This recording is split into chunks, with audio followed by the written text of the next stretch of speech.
Welcome to another episode of Everyday Amazing. I am your host, Guy Alton, and tonight we have another amazing guest. You may have seen her work all around Sacramento. Aliyah Sidqe will be joining us. Don't go anywhere. You don't want to miss this one. Everyday Amazing with Sky Alton. Everyday Amazing. Everyday Amazing with Sky Alton. Everyday Amazing. Everyday Amazing with Sky Alton.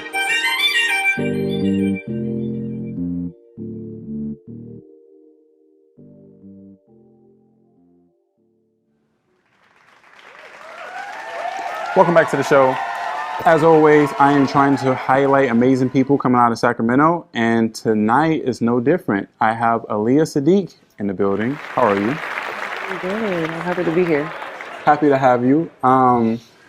First off, I want to start by asking you, you're an artist, correct? Correct. Correct. Okay. But what I want to say is, like, how did you get into, like what motivates you to be an artist? Like, let's start there. Like, what's your motivation? Well, what motivated me what motivates me is just daily life. But I guess how I got started was just being an artistic kid, just liking to paint, liking to draw, drawing kids in class, drawing different objects. I always had a sketchbook. My parents had me in different art classes here and there, but not consistently. But I just always gravitated towards it.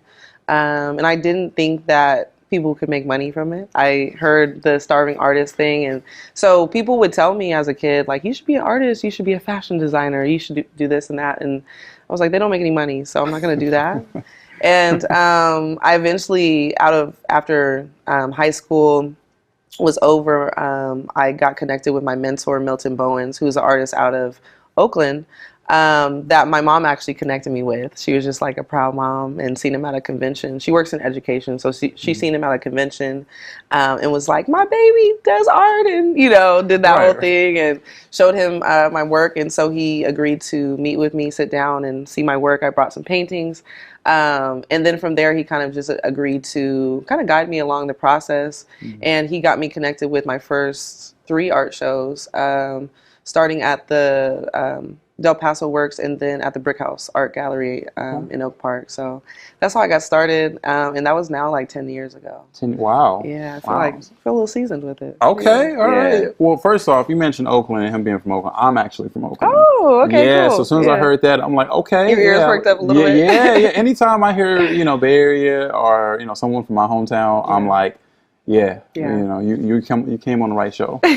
So no, but I think that's amazing. The thing that the next question I want to ask you is, have you ever? So did you clearly you have a talent for this, but did you always know you knew you had a talent for it, or did, as you continue to create, did it just start to kind of develop, right? And the reason I ask that is because sometimes like our parents want us to do a certain thing, right? And so they put us in all the classes and they buy us materials, right? But that doesn't always mean that like that's what we want to do or that we actually have a talent for it, right? And so I guess my question to you is, like, at what point in your life did you start to be like, you know what, I actually am really good at this? Now I know you may say like, well, connected with your mentor, but like, at what point did you personally start to be like, you know what, I'm actually kind of raw? I think that's a layered question because there are stages to that. I think, like, even as a kid, I could tell that, 1, I was more interested in art, and 2, I definitely saw that I don't want to say better than other kids, but I definitely had a talent and a skill, even in like 3rd grade. My mom has a picture that I did from one of my art classes, and it looks, I think I might have been in 1st or 2nd grade, but it looked like it was done by at least a 5th grader. It was really amazing. She still has it framed and up in her house. So I always knew that I had something there, but again, the financial thing really like held me back. That was really important to me even as a kid, like finances and, you know, having a big life. And so, and I really didn't see any representation as far as like especially Black artists who are living. We hear about artists who are dead, you know, Right, who are right. successful, like the Basquiat's, you know. So it didn't seem like something that was tangible, you know, or really on the table. And so my parents pushed me towards it, but I also had moments of like, you know, just I liked it, but I just didn't. It wasn't my career path. I thought at one point I was going to be like a lawyer, entertainment lawyer. I wanted to be an actress at one point. So there was like other things, creative you know, things, that but it still stayed with me. And then, you know, like becoming a rebellious kid and like going through that moment, there was moments where I didn't do art for a while. And, you know, it really was the consistency of people throughout that journey, like saying, you should do this, whether it was being a fashion designer or you should do tattoos, something involving art in some way, people were always pushing me towards. And so I think just being able to be connected with that mentor and see that it was a reality for me today really just opened my mind up. And at that point, I was already getting people interested in like buying my work. So I was starting to, you know, put stuff on Instagram and people were buying it. So it really was, I understood that I had skill, but it was just, how do I make this a tangible thing for me to live off of? And then once I was opened up to that, then like my world opened up. But then there are layers to it as far as like, I see artists that I really admire that I want to be like. And it's taken me a little bit of time to really be like, I'm really dope. But now, you know, I really feel like I embody that. Okay. I've known I was an artist for quite a while, but now I feel that I can really like stand on the work that I create. And also as my work, not only the skill set has improved, the heart behind it and the meaning behind the work that I create is a lot more layered now and meaningful. So I feel really confident behind it at this point. Okay. That was a lot. Yeah, no, I like that. But yeah. So you talk about meaning in your work, and then I think to myself, as an artist, what is something you want your audience to take away? And I understand like with art, it's different for every person, right? Like one person may see something, another person may see something different, and neither one of them are wrong because it's how they perceive it. But you as an artist creating a work, what is something that you usually want your audience to take away? I think overall, I want people to be inspired. I think my outlook on life is generally more positive. I think we go through a lot of stuff, but I always believe in like the happy ending. And so all of my work, I try to kind of create, I want to show the reality of what the world we live in today. A lot of my stuff is self-portraits, or it's about people that I know directly, or just situations in our lives that are direct to Sacramento life, or for example, like Stephon Clark, you know, and creating a couple paintings about that, you know, and just the protests that happen, things that are directly connected to me or my surroundings. But so I want to speak to real things, but I also want to inspire people for a positive outlook at the end of it. And I've had different projects, different art shows about different subjects, and I think my thing is tackling hard topics and finding, you know, that happy ending at the end. Like one of my biggest shows to date was The Baby Mama Effect. I checked that out. And that was at Stack State University, and just really my baby. That was my baby because very personal. Yes, it was the most personal I've ever gotten. And just speaking about my journey to single motherhood, becoming a single mother, I think a lot of women, you know, we don't have kids to be single parents, people in general, but things happen, relationships don't work out, and it was very therapeutic for me to kind of put that out there. You know, especially being so freshly becoming a mother. So that was a beautiful experience, and that was just a narrative, an audio and a visual aspect to it. I really like the idea of kind of fully immersing people into an experience and them walking through my shoes. They might not be a woman, they might not be a mother, they might not be a single mother, but being able to understand, well, what is it like to become a single mother? You know, the fear of dating, the fear of, you know, just the co-parenting thing, all of these things that people don't have to think about if they're not in that situation. But being able to step into my shoes for a moment to experience some of the emotions that I experienced at that time, and just feel ultimately positively at the end of it. So I think I'm just trying to build that human connection, bring people closer together, inspire people, let people know that anything can be, anything can have like a happy ending to it and a positive spin on it, you know? So No something that comes to mind, have you ever, are you ever afraid to put out, so this is how I look at it. Your work is very personal to you, right? And every time you put out a piece, it's a part of you, and it speaks. You're giving a piece of yourself. You're putting it out there for people to view and whatever, right? And so have you ever felt like a piece that you made was just too personal to you, and you're just not ready to put it out for the world, but you have it, and maybe people who are closer to you, maybe they see that piece, but I guess I'm asking, do you have pieces that just aren't ready for the world to see yet because they're still too guarded and close to you? I would say yes and no. I have pieces that I probably won't show. Being personal, but I think when I put certain artwork out, it's for a purpose, and if it doesn't fit the moment, then it's more of that than anything. And probably more timing. I don't think I really hold back too much, to be honest. And everything that I create usually is for a specific show, or I don't just create just to create and just add to it. I really have something in mind, kind of like, an artist, a rapper, like, I want to have an album about this. You know what I mean? This is the general theme. And so we're going to work towards that. So, yeah, more in that way. So, for example, the next show I'll do will be about my cancer journey.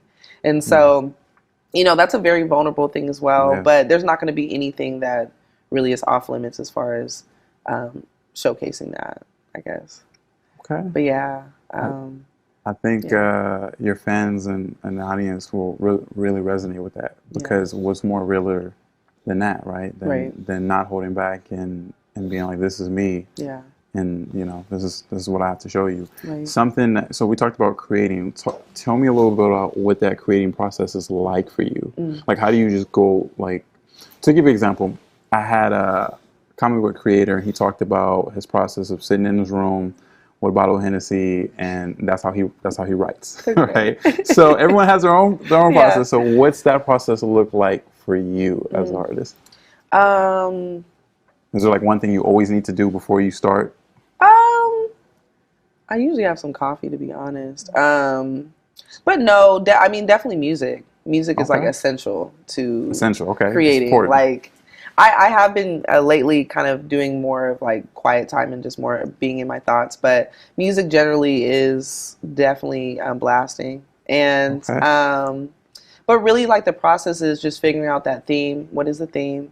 What am I trying to convey? And then kind of creating a timeline before I get started, kind of like a comic book strip in my sketchbook of kind of sequence of events, because normally I'm creating a storyline. Like the Baby Mama Effect, that was a storyline. It took you from start of me getting pregnant to end of me becoming a single mother, dating again, all those things. But it was a sequence of events. So I kind of try to keep that same kind of chronological order to things, regardless of what the subject matter is. And so I'll write in my sketchbook kind of general drawings, but nothing really detailed. It looks like chicken scratch, to be honest. And then that goes to my iPad. I will go through different pictures on my phone. A lot of things are just screenshots that I've collected, pictures I've collected throughout that year, whatever that time frame was. And then I will pose for whatever else I need. And so I take those, put that in the iPad, draw it up, and then, get to the next part. But definitely music in the environment, definitely being by myself. I don't really like an audience. A lot of artists like to bring people around to watch them create, and that's definitely not me. I'm like, leave me alone. Okay. So, right. Yeah. We're going to touch more on that, but before that, we're going to take a quick PSA break, and we'll be right back after these messages. Everyday amazing with Sky Alton. I'm Sarah McMahon, and you're watching Everyday Amazing with Sky Alton. Everyday amazing with Sky Alton. Welcome back to the show. I am still here with the very talented Aliyah Sidqe. And before we went to break, you touched on your creative process. Something that stands out to me.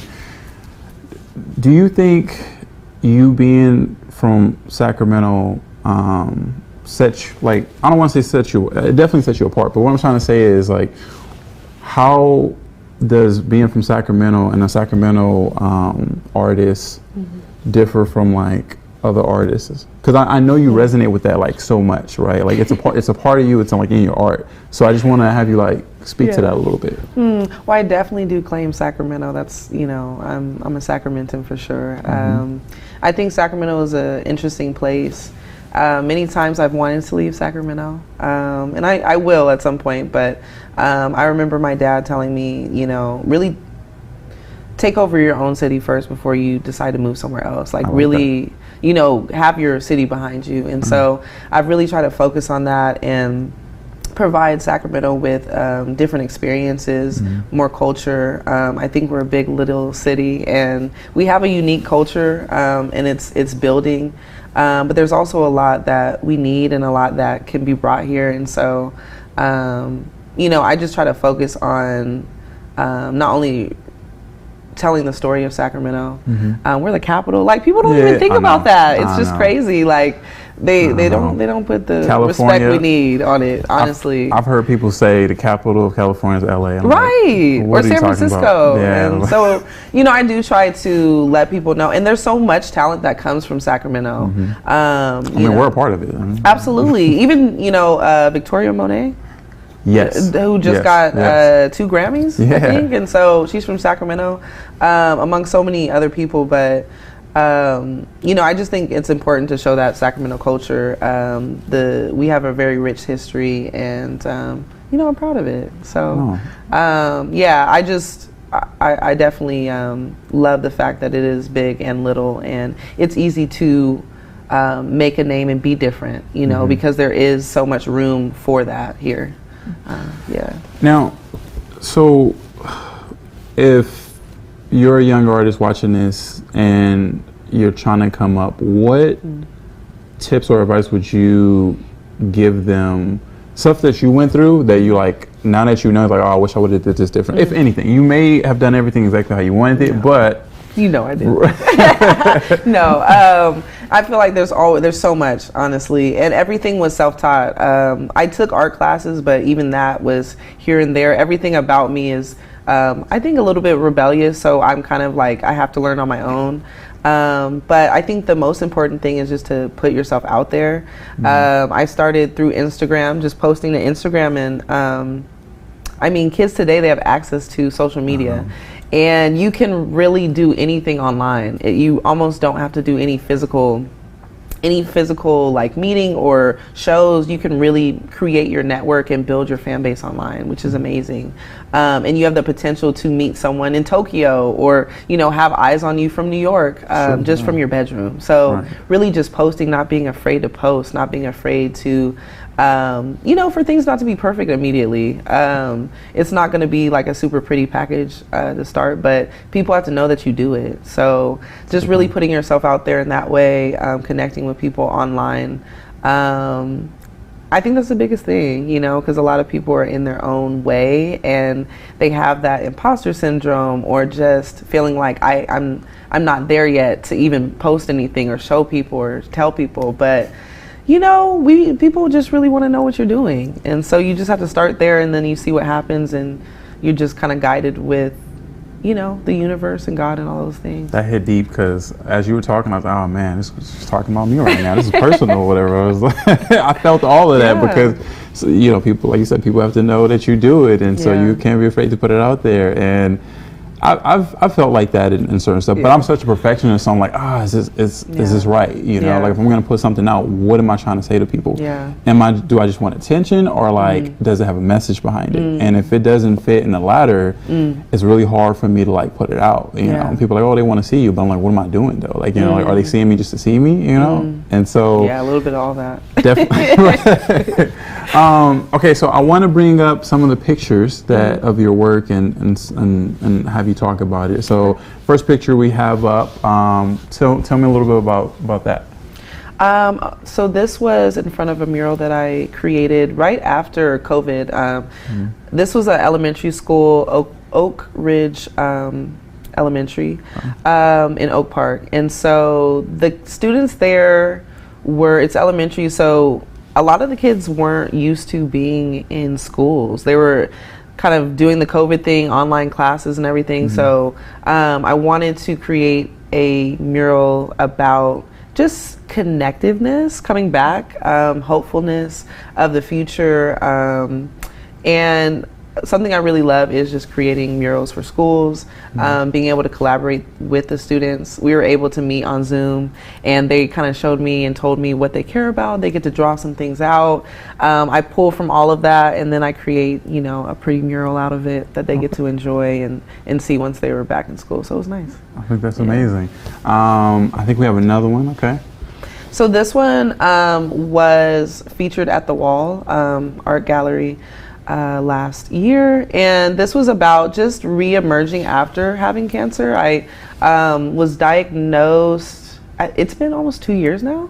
Wow. And so that was right after just cutting my hair. You know, hair loss was a big deal about that. You know, I went through chemotherapy, lost my hair. And so it was really about just embracing the new version of myself.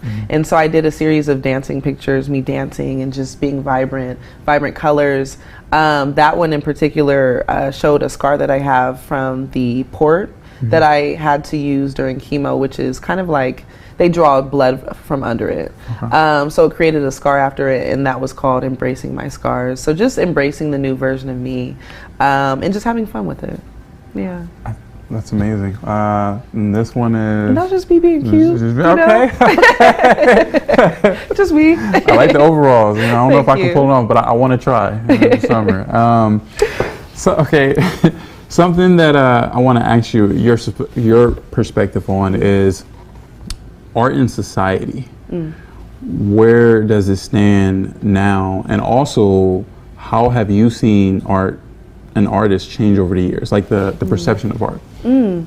Where does it stand? I think art is super integral and important to life. Me personally, I want to be in a space that's beautiful. I'm a Libra, and I feel like Libras are about the beauty of the world, and I think not only just things being visually beautiful, it's very therapeutic, especially for me, just creating it and being able to, I also teach art to students, and just being able to share that therapy with them is really important, and adults as well. But even the third layer of creating work that resonates with other people, maybe that is the baby mama effect, maybe that is talking about cancer, and creating work that speaks to people who've been through it, who feel seen, like that's a whole nother layer of therapy and connectiveness that I think, you know, it's hard, only the arts can do, really. And your second question was? My second question was, how have you seen art change over the years? Well, I think the ease of creating, you know, as time goes on with like AI and, you know, technology, even me using an iPad to design my murals before I, you know, create them, or design my paintings before I create them. I can, you know, trace things, I can use projectors, I can use all these different things that people didn't get to use back in the day. But I don't think that those things necessarily take away from the meaning of it. I think we might be able to execute a little bit faster. We have different tools, but I think that the essence of it is still there.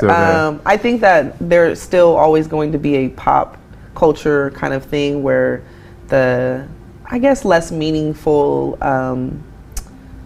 work resides, or just quick or whatever. But I think there's always going to be heart with art, and I think it still rings true. It just is a different way of kind of getting to that final product. Okay. Yeah. Last question before we have you give out your socials. Who is your favorite artist and like why?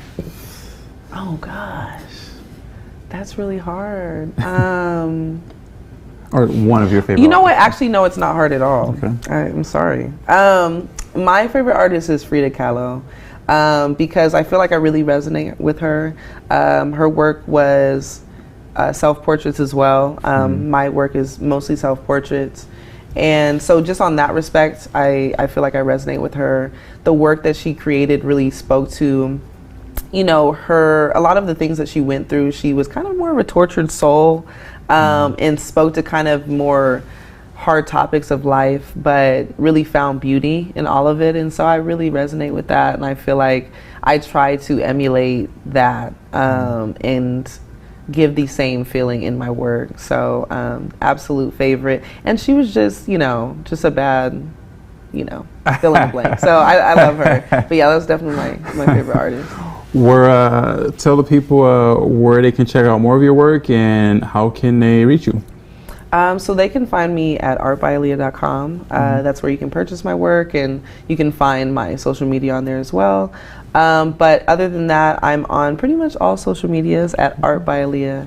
Art by Aliyah. So. Well, I want to thank you so much for coming on the show. Like I said, I had seen a piece that someone, I think we have a mutual friend. They, it was like, I was like, who did this? And then I was like, her name is Aliyah. She's a really good artist. And they told me a little bit about you, and then I checked her Instagram. And I was like, oh, she's amazing. And she's doing so much for like Sacramento, and she's really like involved like in the community, and I like that. And so I knew you would be an amazing guest to have on the show, and I want to thank you again for coming. And I really appreciate that. Thank you. I appreciate you having me. Thank you so much for my fans out there and to the people out there watching. This has been another amazing episode, and be sure to check out future episodes at Everyday Amazing with Sky Alton on YouTube, Spotify, and be sure to watch us on Access Sacramento every Wednesday at 9. So until then, I'll see you guys next time. Everyday Amazing with Sky Alton. Everyday Amazing. Everyday Amazing with Sky Alton. Everyday Amazing.